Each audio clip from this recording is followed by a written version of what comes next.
I want to start with a question that might feel a bit uncomfortable. When was the last time that you were actually honestly furious? For many of us, the answer is I don't get angry. We pride ourselves in being the peacemaker, the calm one, or the one who lets things go.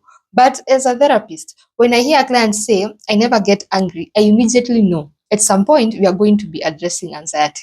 You see, anger is a boundary setting emotion.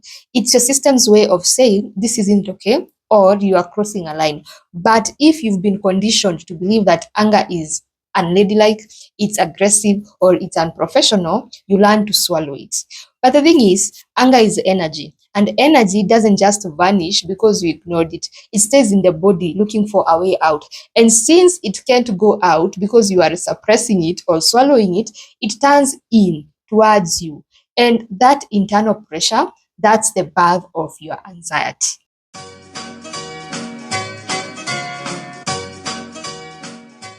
Let's look at what is actually happening in the nervous system. Anger and anxiety both live in the same place, the sympathetic nervous system. This is the fight or flight center.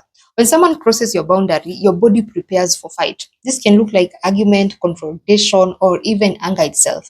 But if your brain decides that fighting is unsafe, whether or maybe because you are afraid you're going to lose that relationship or you are afraid of conflict, it immediately tries to suppress that impulse. Now you have all this fight energy with nowhere to go. Your body is revved up for a confrontation that you aren't allowing to happen. So the fight energy gets mislabeled as flight, aka anxiety. The shaking in your hands, the racing heart, the impending sense of doom, that is often just the physical energy of a boundary that needs to be set but is being held back by fear. Of course, there is a psychological layer to this too. Sometimes we use anxiety as a form of distraction from the scarier emotion of anger. Anger feels powerful, and for some, power feels dangerous. Anxiety, on the other hand, makes us feel small and manageable. We start to ruminate. What did I do wrong? What if I said this? What if I had done this? This is the inner critic stepping in to keep the peace. It would rather have you stay up all night worrying about your own inadequacies than spend 5 minutes being rightfully angry about someone else's behavior. We gaslight ourselves into being anxious so we don't have to face the fire of our own resentment. But the cost of that peace is a constant state of internal vibration that never lets you rest. So, how do we fix this? We have to move from regulation to expression.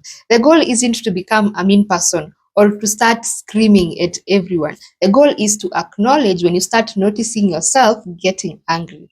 When you feel that wave of anxiety, I want you to ask yourself, if I weren't allowed to be anxious right now, what would I be angry about? Usually, a name or situation will pop up into your head immediately. Your job is to sit with that anger without judging it. Give it a voice. You could write a rage letter that you'll never send, or you could use movement to let that fight energy leave your muscles. You have to prove to your nervous system that you are strong enough to handle your own anger. When the anger is allowed to exist, the anxiety no longer has a job to do.